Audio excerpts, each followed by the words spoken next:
छत्रपती संभाजीनगर तथा औरंगाबाद महानगरपालिकेतील आयुक्त जी श्रीकांत साहेब यांनी काल 91 कामगारांना कंत्राटी कामगारांना बडतर्फ केल्याची घोषणा केली। वास्तविक जी श्रीकांत साहेबांनी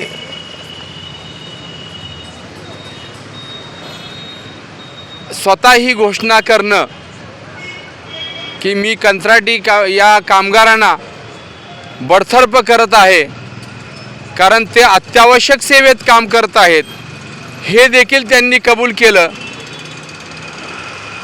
कारण आमच्यासाठी ही एक कायदेशीर जमेची बाजू आहे, ती अशी की या कर्मचाऱ्यांना कामगार हे आमचे नाही आहेत, हे कंत्राटदाराचे, ह्यांची नियुक्ती कंत्राटदाराने केली, आमचा काही संबंध नाही असं इतके वर्ष म्हणणाऱ्या आयुक्तांनी आज थेट हे आमचे कामगार आहेत आणि अत्यावश्यक सेवेत ते काम करत होते कंत्राटदारामार्फत आणि त्यांना मी बडतर्फ करत आहे, याचाच अर्थ महापालिकेने कबूल केलेला आहे की हे आमचे कामगार आहेत म्हणून। कारण जर कंत्राटदारांनी नियुक्ती केली असती तर कंत्राटदारांनी बडतर्फ करायला पाहिजे होतं, आयुक्ताला बडतर्फ करण्याचा संबंधच येत नाही। आयुक्तानं जास्तीत जास्त कुणाला बडतर्फ करायला पाहिजे होतं तर कंत्राटदाराला बडतर्फ करायला पाहिजे होतं। का तर ज्या कंत्राटदाराला तुम्ही 2 महिन्याचं 3 महिन्याचं वेतन दिलंय, ज्या कंत्राटदाराला तुम्ही यापूर्वीच बोनसचे पैसे दिलेले दिवाळीच्या, ज्या कंत्राटदाराला प्रॉव्हिडंट फंडाचे पैसे दिलेले आहेत असं तुम्हीच सांगताय, त्या कंत्राटदारानं 2 महिन्याचे पगार दिलेले नाहीत, त्याला बडतर्फ करायला पाहिजे कारण त्यांनी तुमच्या पैशाचा अपहार केलेला आहे। गोरगरीब कामगारांना बडतर्फ करून माननीय जी श्रीकांत साहेब यांनी जी भूमिका काल घेतली तीच मुळी त्यांच्या संशयात ते अडकलेले आहेत असं मला वाटतं। कारण भ्रष्टाचार या ठिकाणी झालेला आहे। 16,000 रुपये तुम्ही कंत्राटदाराला दिलेत दर महिन्याला एका कामगारामागं, तो 8,000च देतोय कामगाराला, म्हणजे 3,000 कामगार आहेत, 8×3=24 म्हणजे 2,40,00,000 रुपये एका महिन्याला भ्रष्टाचार होतोय आणि तुम्ही त्या कंत्राटदाराला वर्षानुवर्ष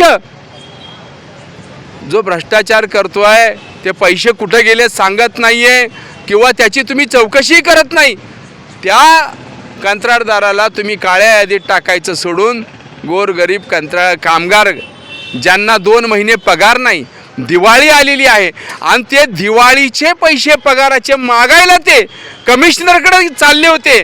त्यासाठी इथं धरणं आंदोलनाला त्यांनी, माझ्याकडे 1300 कामगार सभासद आहेत, त्यांचा दावा आहे कमिशनरांचा की कामगार कामावर गेले नाहीत। सपशेल खोटं कमिशनर बोललेत। ते म्हणतात की वेटीस धरलं नागरिकांना, पाणी पुरवठा विस्कळीत झाला, आरोग्य सेवा विस्कळीत झाली। दादांत खोटं आहे। संपूर्ण शहरामध्ये चौकशी करा, तुम्ही पण पत्रकार आहात, याच शहरामध्ये राहता, कुठंही पाणी पुरवठा विस्कळीत नव्हता, कुठंही आरोग्य सेवा कमी पडली नाही। 1372 कामगार सभासदापैकी अवघे 72 JP15 आमचे विभाग आहेत महापालिकेतले, त्यातले कमिटी मेंबर्स, काही प्रमुख प्रतिनिधी त्या विभागातले ते इथं आले होते। ते कशाला आले होते तर त्या 1372 लोकांना आणि इतर कंत्राटी कामगार या शहरात काम करतात त्यांचा पगार द्या हे मागायला आयुक्तांना आम्ही जाणार होतो, त्यासाठी ते इथं आले होते। आम्ही कुठली संपावर नव्हतो, संपाची नोटीस दिलेली नाही, कुठलाही बंद केलेला नाही। दादांत आयुक्त खोटं बोलत असून ते कंत्राटदाराला ठेकेदाराला लपवतायत। का लपवतायत? त्यांना आम्ही गेली 4 महिने आयुक्तांना भेटतोय, 20 जून पासून त्यांना सांगतो आहे साहेब कंत्राटदाराला तुम्ही 16,000 देताय, तो 8,000 देताय. मला म्हणले मी चौकशी करतो त्याची. चौकशीचं काय झालं? मला म्हणले तेवढ्यात त्या कंत्राटदारांनी 110 माणसं मागच्या वेळेस काढली. लेबर कमिशनरनं पत्र दिलं, कन्सलेशनमध्ये असताना तुम्हाला हे कामगार काढता येत नाही, तुम्ही काढले. तुम्ही म्हणला मी सल्ला घेतो आणि परत घेतो कामाला, त्या लोकांना कामाला घेतलं नाही. अहो तुम्हाला जर आयुक्त आहात, तुम्ही कमिशनर, ज्यांनी चोऱ्या केल्या, ज्यांनी कामगारांचे पैसे चोरले वर्षानुवर्ष, 16,000 ऐवजी 8,000 देतो, 2,40,00,000 रुपये दर महिन्याला खातो, हे पुराव्यानिशी दिला आम्ही. तुम्ही त्याला काळ्या यादीत टाकायचं, त्याला बडतर्फ करायचं. त्याच्यामुळं काय झालं असेल तर काय झालं असेल. कंत्राटदाराचा तुमचा संबंध आहे, कामगाराचा संबंध काय येतो? ज्या अर्थी तुम्ही कामगारांना बडतर्फ केलं, असं तुम्ही सिद्ध जाहीर केलं, त्या अर्थी ते कामगार हे कुणाचे आहेत? पालिकेचे आहेत. कारण पालिकेने नियुक्त केले असते तर पालिकेला बडतर्फ करण्याचा अधिकार आहे. कंत्राटदारांनी जर केला असेल तर कंत्राटदाराला.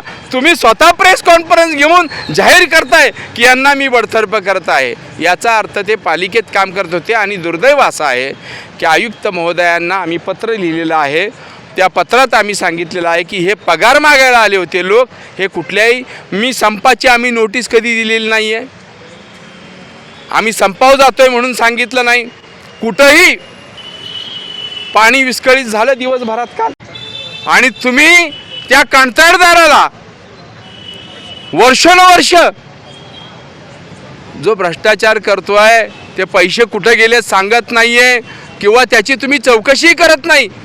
त्या कंत्राटदाराला तुम्ही काळ्या यादीत टाकायचं सोडून गोरगरीब कामगार ज्यांना 2 महिने पगार नाही, दिवाळी आलेली आहे आणि ते दिवाळीचे पैसे पगाराचे मागायला ते कमिशनरकडे चालले होते.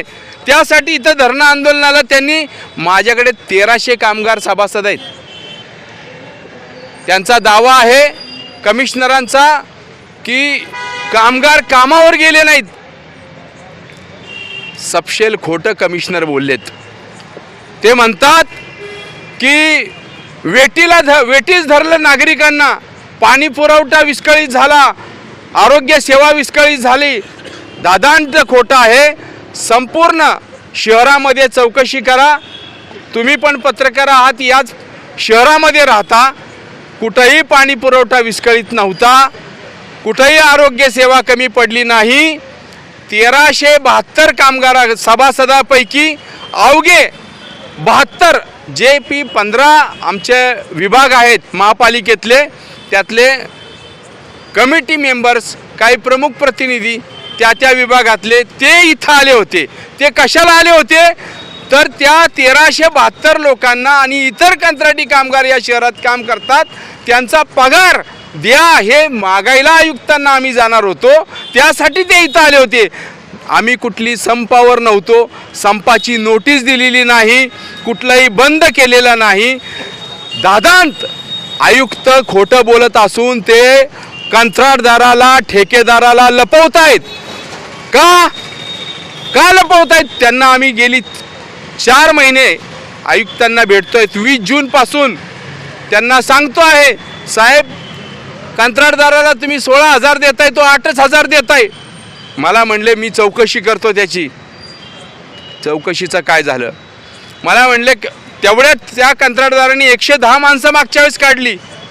लेबर कमिशनरनं पत्र दिलं, कन्सलेशनमध्ये असताना तुम्हाला हे कामगार काढता येत नाही, तुम्ही काढले. तुम्ही म्हणला मी सल्ला घेतो आणि परत घेतो कामाला, त्या लोकांना कामाला घेतलं नाही. अहो तुम्हाला जर आयुक्त आहात, तुम्ही कमिशनर, ज्यांनी चोऱ्या केल्या, ज्यांनी कामगारांचे पैसे चोरले वर्षानुवर्ष, 16,000 ऐवजी 8,000 देतो, 2,40,00,000 रुपये दर महिन्याला खातो, हे पुराव्यानिशी दिला आम्ही. तुम्ही त्याला काळ्या यादीत टाकायचं, त्याला बडतर्फ करायचं. त्याच्यामुळं काय झालं असेल तर काय झालं असेल. कंत्राटदाराचा तुमचा संबंध आहे, कामगाराचा संबंध काय येतो? ज्या अर्थी तुम्ही कामगारांना बडतर्फ केलं, असं तुम्ही सिद्ध जाहीर केलं, त्या अर्थी ते कामगार हे कुणाचे आहेत? पालिकेचे आहेत. कारण पालिकेने नियुक्त केले असते तर पालिकेला बडतर्फ करण्याचा अधिकार आहे. कंत्राटदारांनी जर केला असेल तर कंत्राटदाराला, तुम्ही स्वतः प्रेस कॉन्फरन्स घेऊन जाहीर करताय की यांना मी बडतर्फ करत आहे, याचा अर्थ ते पालिकेत काम करत होते. आणि दुर्दैव असं आहे की आयुक्त महोदयांना आम्ही पत्र लिहिलेलं आहे. त्या पत्रात आम्ही सांगितलेलं आहे की हे पगार मागायला आले होते लोक, हे कुठल्याही मी संपाची आम्ही नोटीस कधी दिलेली नाही आहे, आम्ही संपावर जातोय म्हणून सांगितलं नाही. कुठंही पाणी विस्कळीत झालं दिवसभरात काल, कुठं आरोग्य सेवा बाधित झाली, काहीच नाही, सगळं ओके. फायर ब्रिगेडपासनं सगळे डिपार्टमेंट ओके, फक्त पगार मागायला आले होते हो. आणि तुम्ही त्यांना पगार मागायला आले म्हणून बडतर्फ करता, हे त्यांचं अपयश कमिशनर झाकतायत. हे चित्र उभं करून दिशा भरकटवतायत असा माझा आरोप आहे. त्यामुळं आयुक्तांनी तातडीनं हे सगळे कामगार जेवढे काढलेत, जे पगार मागायला आले त्यांना काढता, म्हणजे याच्यासारखी गुलामी तुम्ही दुसरी कुठली सुरू करत नाही आहे, तुम्ही राजेशाही थाटात चाललाय असा माझा दावा आहे. या तुमच्यावरती खूप अधिकारी आहेत, तुमच्यावरती कोर्ट आहेत, या सगळ्या प्रकरणांची चौकशी आम्ही लावायला हवं. तुम्ही ठेकेदाराला लपवायसाठी गोरगरीब कामगारांचा बळी घेतलाय असा माझा दावा आहे. काय करणार तुम्ही त्यांच्या विरोधात? आता सुरुवात झाली, आज पत्र देतोय. हे पत्र आम्ही त्याच्यात सब्जेक्टच माननीय आयुक्तांना लिहिलेलं आहे. आम्ही त्यात आम्ही म्हटलं आहे दिनांक 10 नोव्हेंबर 2023 रोजी दिवाळी सणाकरता आपले थकीत वेतन मागण्याकरता आलेल्या कंत्राटी कर्मचाऱ्यांची गैरसमजातून करण्यात आलेली बडतर्फी मागे घेऊन त्यांना पूर्वत कामावर घ्यावे असं त्यांना लिहिलं आहे. आम्ही संपावर नव्हतो, पैसे पगार मागायला आलो आहे आणि तुम्ही बडतर्फ करताय. नाही, अजून एक ते लिस्ट जाहीर करणार असं माहिती पडलेलं आहे, मग काय करणार? अजून 200 कामगारांना कामावरून काढणार आहे. काय झालं आहे, नवीन कामगार घ्यायला 25-25 हजार रुपये काहीतरी मागणी आता चालू झालेली आहे.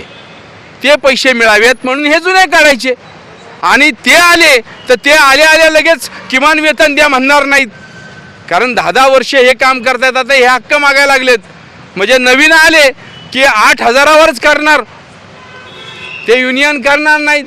म्हणजे त्यांच्यावर नवीन लोकांवरती परत 4-5 वर्ष घालवायचे. मग त्यांच्या नावावर 16,000 घेणार, 8,000 त्यांना देणार. त्यांना माहिती आहे आपण जर जास्त मागितले कायदेशीर वेतन तर आपलीही नोकरी जाईल, त्यापेक्षा 8,000त गप करा. हे सगळं पैसा जो महापालिकेचा मिनिमम वेजेसचा मिळतो आहे त्यातले निम्मे लाटण्यासाठी हे सगळं षडयंत्र चाललेलं आहे साठे लोट्यांनी. मी मुख्यमंत्र्यांच्याकडे पण जाणार आहे, मुख्यमंत्र्यांच्याकडे जाणार आहे, मी मुख्य सचिवांच्याकडे जाईल. याच्यावरती बरेच आहेत, सरकार आहे.